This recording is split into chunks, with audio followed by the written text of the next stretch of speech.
Despite its rich and storied history, when Doctor Who returned in 2005, it tried to avoid interacting with this history, because Classic Who had more baggage than me in a relationship. However, showrunner Russell T Davies had been toying with the idea of bringing back a companion from the original run, using it as an opportunity to shine a light on a different dimension of the lives of those who travel with the Doctor. He particularly wanted to bring back Sarah Jane Smith, who was one of the most well-known faces of Classic Who. This culminated in Toby Whithouse's first Doctor Who episode, School Reunion, which sees the Doctor, Rose and Mickey work with Sarah Jane to investigate a school where the teachers are weird bat aliens trying to reshape the universe with chips and a maths equation. Honestly, if eating chips could make me actually good at maths, I'd be shoveling those down like there's no tomorrow. Seriously, what is this? As you can deduce from the title of the episode, School Reunion is set in, well,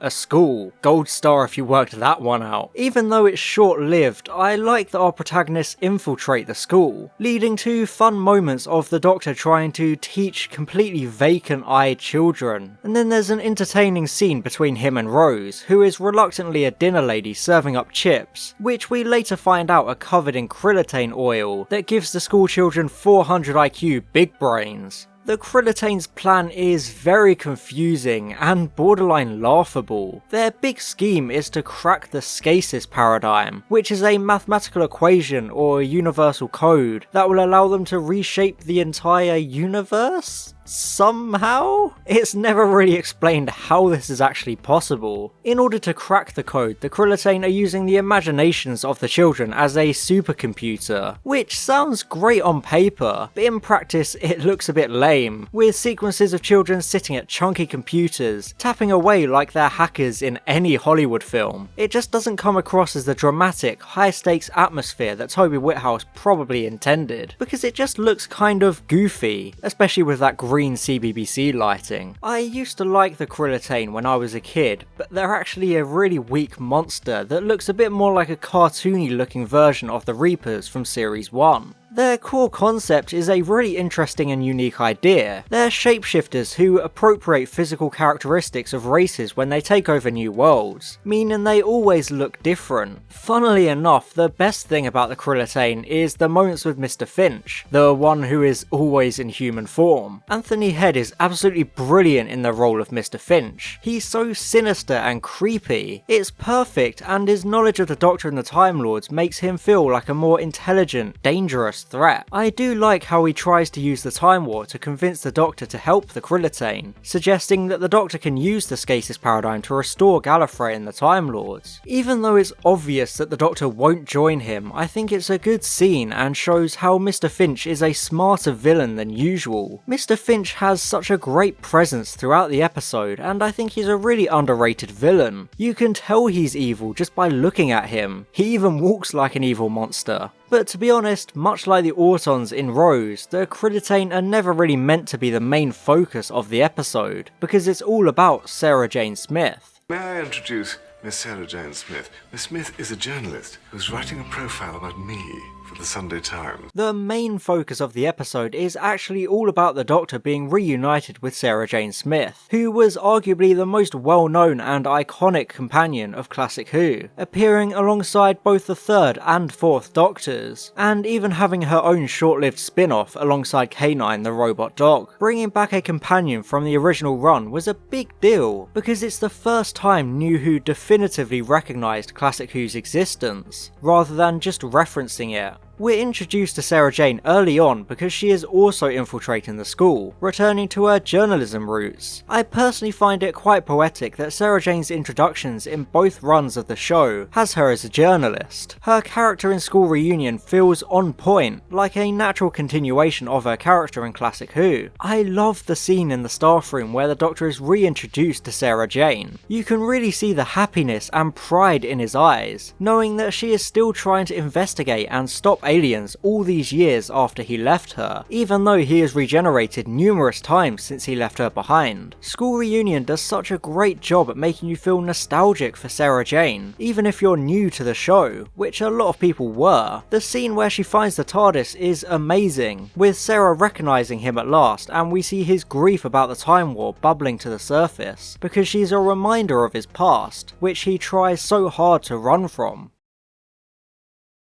I love how Sarah Jane is used in this episode. Having a classic Who companion return in the revived run of the show is an easy opportunity for cheap nostalgia baiting and fan wank. But writer Toby Whithouse uses Sarah Jane to explore the long-term consequences of life alongside the Doctor. It's a great narrative device because it shows us who the Doctor leaves behind. The character is an alien who can live for thousands of years. Of course they can't travel with a human forever. It's literally impossible because humans die. I like how the episode establishes how the Doctor can't bear to see their companions wither and die. It really makes you sympathise for both the Doctor and their companions, but it's also great to see what the companions do after leaving the TARDIS. With Sarah Jane investigating alien happenings even without the Doctor, it shows us the effect the Doctor and the adventures have on companions, showing how hard it is to adjust back to normal life, so they do what they can to continue what they were doing whilst travelling with the Doctor. Even though Sarah Jane doesn't feel like she's doing anything special, the Doctor reassures her that she's doing exactly what they used to do, just without the alien planets and time travel. I feel like it's a great use of a classic companion, showing how Sarah Jane was forever changed by her travels, and never forgot about the Doctor, even though she felt abandoned by him. This sense of abandonment is furthered by Rose, who reveals that the Doctor has never even mentioned Sarah Jane. Oh mate,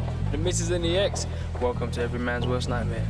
Rose and Sarah Jane have a little subplot where there is tension between them for a while, with Sarah Jane suggesting that the Doctor traded her in for a younger model. I like how Sarah Jane is jealous of what the Doctor went on to do, whereas Rose is confused and upset about what he did before. It shows Rose's naivety, because the Doctor is 900 years old, so it's not surprising that he's had companions before her. The subplot culminates in a really fun scene where Rose and Sarah Jane try to one-up each other before realising how stupid they sound, and they start laughing about the Doctor's habits, finally burying the hatchet and coming to terms with their standings as the old companion and the new companion. Sarah Jane and Rose play off each other really well, creating a nice dynamic that hadn't really been explored before, showing the understandable natural entitlement of companions thinking they're the only ones to travel with the Doctor.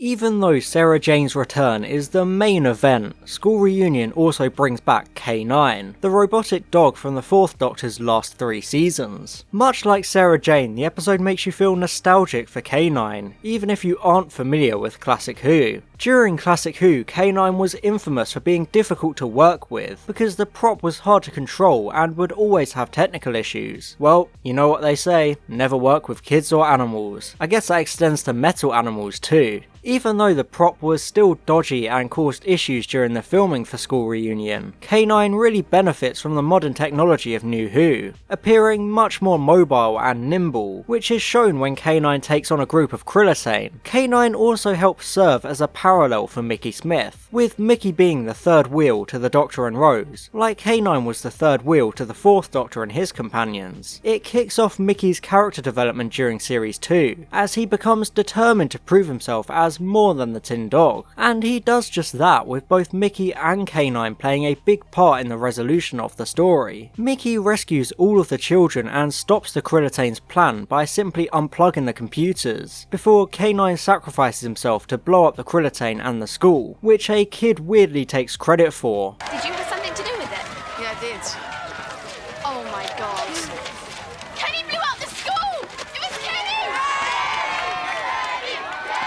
Hey kid, listen, you probably shouldn't say you blew a school up. Not sure the police would like that. Evacuating the kids is a good way of making Mickey more useful, and K9's sacrifice also makes you feel bad for a robot dog. But it's okay though, because K9 comes back at the end. I've always found the final scene of School Reunion incredibly powerful. Our 4 protagonists return to the TARDIS, where the Doctor offers to take Sarah Jane on board again, but she denies him because she realises it's time for her to move on and make her own way in life. I always tear up at her goodbye, especially because of Elizabeth Sladen's tragic death in 2011. Sladen is so good throughout the episode, but her final scene is a gut punch, with her asking the Doctor to actually say goodbye this time, for closure, even though he insists it's not goodbye. You really feel the emotion, especially because Tennant himself grew up with the 4th and 5th Doctors, so he has a natural emotional attachment to the character of Sarah Jane. Even if the Sarah Jane adventures hadn't come after this episode, it's a really nice send-off for one of the most well-known Classic Who companions, who had one of the most abrupt departures from the show, since the Doctor needed to go to Gallifrey and just left her.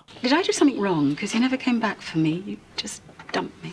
I like School Reunion, even though it's an episode I struggle to rewatch because of Elizabeth Sladen's death. The same reason I can't bring myself to watch the Sarah Jane adventures. But aside from that, School Reunion is a great examination of what life is like after leaving the Doctor. Sarah Jane and Rose have good chemistry, and their subplot is a good journey about learning what happens once the Doctor leaves a companion behind. Having a Classic Who companion return is also a really great way of embracing the show's history, telling us for certain that we are watching new episodes of the same Doctor Who, not just a reboot with the same name. However, School Reunion does suffer a lot in the villain department. It's a character-based story rather than a Monster of the Week story, but that doesn't make up for the lack of threat and tension in the episode. Even though Mr. Finch is a great villain, the rest of the Krillitane feel like an afterthought, and their plan isn't communicated very well. I think I'd have to give School Reunion a B on the Series 2 tier list. It's paced really well, and the performances of Tennant, Sladen and Anthony Head are extremely good. If it wasn't for the reintroduction of Sarah Jane and K9, the episode would be pretty forgettable, but the exploration of life after the Doctor really makes it worth it, along with the episode starting the Mickey Smith redemption arc, as he joins the Doctor and Rose for a trip in the TARDIS that many fans consider one of the best episodes of Doctor Who. I guess we'll see about that.